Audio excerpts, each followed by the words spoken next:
Hello ನಮಸ್ತೆ. Welcome to motivational channel. ನಾನು ನಿಮ್ಮ ಯಶು ಆರ್. ಎಲ್ಲರೂ ಕೂಡ ಚೆನ್ನಾಗಿದ್ದೀರಾ ಅಂತ ಭಾವಿಸ್ತಾ ನಾನು ಕೂಡ ತುಂಬಾ ಚೆನ್ನಾಗಿದ್ದೀನಿ.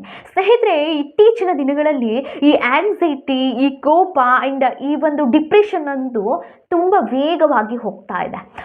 ಇದಕ್ಕೆ ಒಂದು ರೀಸನ್ ಕೇಳಿದ್ರೆ ನೀವು ನಿಜವಾಗ್ಲೂ ಕೂಡ ತುಂಬ ಆಶ್ಚರ್ಯ ಆಗ್ತೀರಾ. ಯಾಕಂದರೆ ನಿಜವಾದ ರೀಸನ್ ಏನಂತ ಅಂದರೆ ಸೋಷಿಯಲ್ ಮೀಡಿಯಾ ಕಣ್ರಿ. ಈ ಸೋಷಿಯಲ್ ಮೀಡಿಯಾದಿಂದ ಈ ಪ್ರತಿಯೊಂದು ಮೂಮೆಂಟ್ ನಾವು ಅವರು ಒಂದು ಹಾಕಿದ್ದಾರೆ, ಸೆಲೆಬ್ರಿಟಿ ಹಾಕಿದ್ದಾರೆ, ಅವರೊಂದು ಜಾಗಕ್ಕೆ ಹೋಗಿದ್ದಾರೆ, ಪ್ರತಿಯೊಂದಕ್ಕೂ ಕೂಡ ನಾವು ಆ್ಯಂಗ್ಸೈಟಿ, ಒಂದು ಕೋಪ, ಸ್ಟ್ರೆಸ್ಸನ್ನು ನಾವು ಮಾಡ್ಕೊಳ್ತಾ ಬರ್ತಾ ಇದ್ದೀವಿ. ನಮ್ಮ ಜೀವನವನ್ನು ನಮ್ಮದತ್ತ ಸಾಕ್ತಾ ಇಲ್ಲ, ಮತ್ತೊಬ್ಬರಿಗೆ ನಾವು ಹೋಲಿಕೆ ಮಾಡಿಕೊಂಡು ಜೀವನ ಮಾಡ್ತಾ ಇದ್ದೀವಿ. ಬೇರೊಬ್ಬರಿಗೆ ನಾವು ಶೋಪ್ ಕೊಡ್ತಕ್ಕಂಥದ್ದಾಗಿರ್ಬೋದು. ನೀವು ಗಮನಿಸಿದ್ದೀರಾ, ನಾವು ಏನಾದರೂ ಒಂದು ಹೊಸ ಬಟ್ಟೆ ತೊಗೊಂಡ್ರೆ ಅಥವಾ ಏನಾದರೂ ಒಂದು ಕಾರ್ ಅಥವಾ ಒಂದು ಫೋನ್ ಏನೋ ಒಂದು ತೊಗೊಂಡ್ರೆ ಒಂದು ಫೋಟೋ ಕ್ಲಿಕ್ ಮಾಡಿ ಅದನ್ನು ಸೋಷಿಯಲ್ ಮೀಡಿಯಾಗೆ ಹಾಕ್ತಕ್ಕಂಥದ್ದು. ಯಾರೋ ಒಬ್ಬರು ಅನ್ನೋನ್ ಪರ್ಸನ್ ಅದಕ್ಕೆ ಲೈಕ್ ಆ್ಯಂಡ್ ಕಮೆಂಟ್ ಮಾಡಿದ್ರು ಅಂದರೆ ನಮಗೆ ಗೊತ್ತಿಲ್ಲದೆ ಇರೋ ಥರ ಏನೋ ಒಂಥರ ಖುಷಿ, ಸಂತೋಷ, ಲೈಫಲ್ಲಿ ಏನೋ ಒಂದು ಆಗಿದೆ ಅನ್ನೋ ಥರ ನಾವು ಅಂದ್ಕೊಳ್ಬಿಡ್ತೀವಿ. ಅದರಲ್ಲೂ ಇತ್ತೀಚೆಗೆ ಈ ಜ್ಯೋತಿಷ್ಯ ಆಗಿರ್ಬೋದು, ಈ ಟ್ಯಾರೋ ಆಗಿರ್ಬೋದು, ಇನ್ನಿತರೆ ಇದು ನಮ್ಮ ಜೀವನದಲ್ಲಿ ಮುಂದೆ ಏನಾಗುತ್ತೆ, ನಾನು ಏನು ತೊಳ್ಕೊಳ್ಬೋದು, ಏನನ್ನು ಪಡ್ಕೊಳ್ಬೋದು ಅನ್ನೋ ಕ್ಯೂರಿಯಾಸಿಟಿ ಇನ್ನೂ ತುಂಬ ಹೆಚ್ಚಾಗ್ತಾ ಇದೆ ಈ ಸೋಷಿಯಲ್ ಮೀಡಿಯಾದಿಂದ. ಈ ಹಿಂದೆ ಅದಕ್ಕೆ ಹೇಳೋದು ಸ್ನೇಹಿತರೆ, ಇಗ್ನೋರೆಸಸ್ ಬ್ಲೆಸ್ಸಸ್ ಅಂತ ಹೇಳ್ತಾ ಇದ್ರು. ನಮಗೆ ಎಷ್ಟು ವಿಷಯ ಗೊತ್ತಿರಲ್ವೋ ಅಷ್ಟು ನಾವು ನೆಮ್ಮದಿಯಾಗಿರ್ತಿದ್ವಿ ಅಂತ. ಈ ಹಿಂದೆ ಎಲ್ಲ ನ್ಯೂಸ್ ಚಾನಲಲ್ಲಿ ಒಂದು 8 ಗಂಟೆ 8:30 ಟೈಮ್ಸಲ್ಲಿ ವಿಷಯಗಳನ್ನ ತಿಳ್ಕೊಂಡು ದೇಶದಲ್ಲಿ ಏನಾಗ್ತಿದೆ, ಆಗು ಹೋಗುಗಳು ಏನಾಗ್ತಿದೆ ಅನ್ನೋದನ್ನು ತಿಳ್ಕೊಳ್ಳೋರು. ಅದೇ ಇವಾಗ ಪ್ರತಿ ಕ್ಷಣಕ್ಕೂ ಏನಾಗ್ತಿದೆ, ಆ ಕಡೆ ಏನಾಗಿದೆ, ಈ ಕಡೆ ಏನಾಗಿದೆ, ಅಲ್ಲೇನಾಗಿದೆ, ಈ ದೇಶದಲ್ಲಿ ಏನಾಗಿದೆ, ಯಾವ ಸೋಷಿಯಲ್ ಮೀಡಿಯಾದಲ್ಲಿ ಯಾವ ಫೋಟೋ ಕ್ಲಿಕ್ ಮಾಡಿದ್ರು, ಯಾವ ಟ್ರಿಪ್ಪಿಗೆ ಹೋಗಿದ್ದಾರೆ, ಯಾವ ಕಾಸ್ಮೆಟಿಕ್ ವಸ್ತು ತೊಗೊಂಡಿದ್ದಾರೆ, ಇವತ್ತು ಪ್ರತಿಯೊಂದನ್ನು ಕೂಡ ನಾವು ಇದು ಮಾಡ್ತಾ ಇದ್ದೀವಿ. ಪ್ರತಿಯೊಂದು ಗಾರ್ಬೇಜ್ ನ್ಯೂಸನ್ನು ನಾವು ಕೇಳಿ ಡಿಸ್ಟರ್ಬ್ ಆಗ್ತಾ ಇದ್ದೀವಿ. ಸೊ ಇದಕ್ಕೆ ಮೇನ್ ಕಾರಣ ನಮ್ಮತನನ ನಾವು ಬೇರೆಯವ್ರಿಗೆ ಹೋಲಿಕೆ ಮಾಡ್ಕೊಳ್ತಕ್ಕಂಥದ್ದು.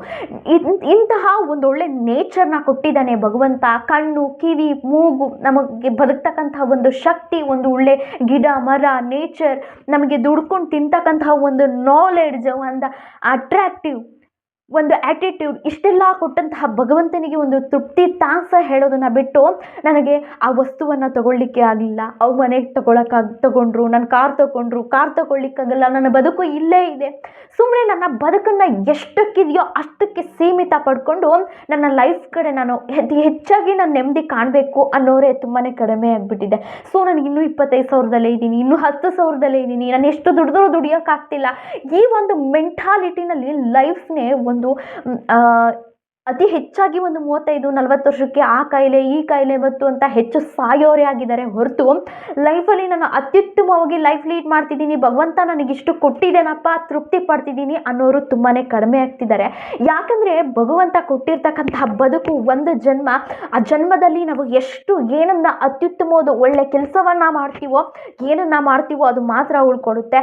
ಯಾಕಂದರೆ ಭಗವಂತ ನಮಗೆ ಕಾರ್ ತಗೋಬೇಕಾ ಅಥವಾ ಇನ್ನೊಂದು ತೊಗೋಬೇಕಾ, ಮತ್ತೊಂದು ಸೈಟ್ ತೊಗೋಬೇಕಾ, ನನ್ನ ಕಂಪ್ನಿ ಬೆಳೆಸ್ಬೇಕಾ, ಎಲ್ಲ ಟ್ಯಾಲೆಂಟ್ನ ನಮಗೆ ಕೊಟ್ಟಿರ್ತಾನೆ. ಆ ಟ್ಯಾಲೆಂಟ್ನೇ ಬೇರೆಯವ್ರಿಗೆ ನಾನು ಹೋಲಿಕೆ ಮಾಡ್ಕೊಂಡು ಬದುಕ್ತಾ ಇದ್ದೀನಿ ಅನ್ನೋ ಒಂದು ಟ್ಯಾಲೆಂಟ್ಗೆ ಉಪಯೋಗಿಸೋದ್ರ ಬದಲು ನಾನು ಯಾವ ಕ್ಷೇತ್ರದಲ್ಲಿ ನಾನು ಇದ್ದೀನಿ, ನಾನು ಏನು ಮಾಡಿದ್ರೆ ನನ್ನ ಗೋಲ್ನ ನಾನು ತಲುಪ್ಬೋದು ಅನ್ನೋದ್ರ ಬಗ್ಗೆ ಯೋಚನೆ ಮಾಡಿದ್ರೆ ಲೈಫ್ ತುಂಬಾ ಚೆನ್ನಾಗಿರುತ್ತೆ. ಸ್ನೇಹಿತರೆ, ಏನು ಗೊತ್ತಾ, ನಮ್ಮ ಪ್ರತಿಯೊಂದು ಆಲೋಚನೆಗೂ ಕೂಡ ಒಂದು ವೈಬ್ರೇಷನ್ ಇರುತ್ತೆ. ಆ ವೈಬ್ರೇಷನ್ ಪ್ರತಿಯೊಂದನ್ನು ಕೂಡ ಅಟ್ರಾಕ್ಟ್ ಮಾಡುತ್ತೆ. ನಾನು ಪದೇ ಹೇಳ್ತಾ ಇರ್ತೀನಿ, ನಾವು ಯಾವಾಗಲೂ ಕೂಡ ಸಕಾರಾತ್ಮಕವಾಗಿ ಯೋಚನೆ ಮಾಡ್ತಾ ಇರಬೇಕು ಅಂತ. ಈ ಕ್ಷಣ ಯಾಕಂದರೆ ನಮ್ಮ ಒಂದು ನೆಗೆಟಿವಿಟಿ, ಅದನ್ನೇ ನಾವೇನೋ ಒಂದು ನೆಗೆಟಿವ್ ಆಗಿ ಯೋಚನೆ ಮಾಡ್ತೀವಿ ಅಂತ ಅಂದರೆ ಅದನ್ನೇ ಮ್ಯಾನಿಫೆಸ್ಟ್ ಮಾಡ್ತಾ, ಅದನ್ನೇ ನಿಜ ಆಗ್ತಾ ಹೋಗ್ತಾ ಇರುತ್ತೆ.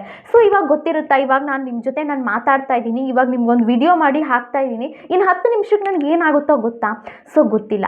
ಲೈಫಲ್ಲಿ ಇವಾಗ ಈ ಮುಂದೆ ಏನಿದೆ, ಈ ಕ್ಷಣ ಏನಿದೆ ಅದನ್ನು ನಾನು ಎಂಜಾಯ್ ಮಾಡಬೇಕು. ಈ ಬದುಕಲ್ಲಿ ನನಗೇನಿದೆ ಅದನ್ನು ನಾನು ಮಾತ್ರ ಮಾಡಬೇಕು.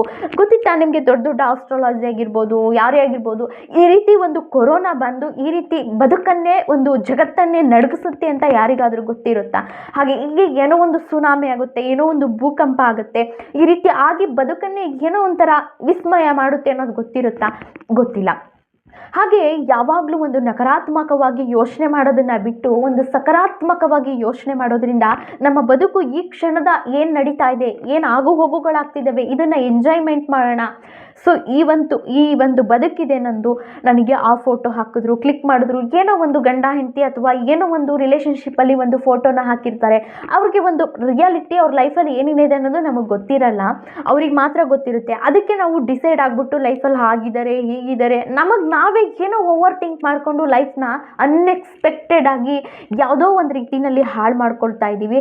ಹಾಗೆ ಈ ನಿಮ್ಮ ಸೆಲ್ಫ್ಗೆ ರೆಸ್ಪೆಕ್ಟ್ ಕೊಡಿ, ನಿಮಗೆ ಒಂದು ಕಾನ್ಫಿಡೆನ್ಸ್ ಇರಲಿ. ಲೈಫಲ್ಲಿ ನಾನು ಏನು ಮಾಡ್ತಾ ಇದ್ದೀನಿ, ನಾನು ಏನು ಮಾಡಬೇಕು ಅನ್ನೋದು ಒಂದು ನಂಬಿಕೆ, ಬಲವಾದ ಒಂದು ನಂಬಿಕೆ, ಟ್ರಸ್ಟ್ ಇರಲಿ ಲೈಫಲ್ಲಿ.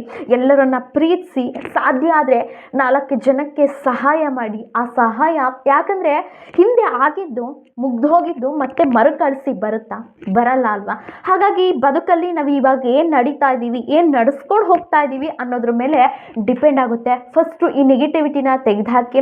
ಯಾಕಂದರೆ ಲೈಫಲ್ಲಿ ನಾವೇನಾದರೂ ಒಂದು ಪಾಸಿಟಿವ್ ವೈಬ್ನ ಥಿಂಕ್ ಮಾಡ್ತಾ ಇದ್ದರೆ ಅದೇ ಒಂದು ಮ್ಯಾನಿಪ್ಯುಲೇಟ್ ಆಗ್ತಾ ಇರುತ್ತೆ. ಯಾಕಂದರೆ ಪ್ರತಿಯೊಂದು ವೈಬ್ರೇಷನ್ನು ಕೂಡ ಕನೆಕ್ಟ್ ಆಗ್ತಾ ಇರುತ್ತೆ. ಸೊ ಸಾಧ್ಯವಾದಷ್ಟು ಒಂದು ಮೆಡಿಟೇಷನ್ ಆಗಿರ್ಬೋದು, ಈ ಲೈಫ್ ಸ್ಟೈಲ್ನ ಆದಷ್ಟು ಚೇಂಜ್ ಮಾಡ್ಕೊಳ್ಳಿ. ಈ ಸೋಷಿಯಲ್ ಮೀಡಿಯಾದಿಂದ ಆದಷ್ಟು ನಿಮಗೆ ಇನ್ಸ್ಪಿರೇಷನ್ ಏನಾಗುತ್ತೆ ಅದನ್ನು ಮಾತ್ರ ತಗೊಳ್ಳಿ. ಥಿಂಕ್ ಮಾಡಿ, ನಾನು 1 ಅವರ್ ಬಿಟ್ಟು ಇನ್ಸ್ಟಾಗ್ರಾಮ್ ನೋಡಲ್ಲ, ಫೇಸ್ಬುಕ್ ನೋಡಲ್ಲ.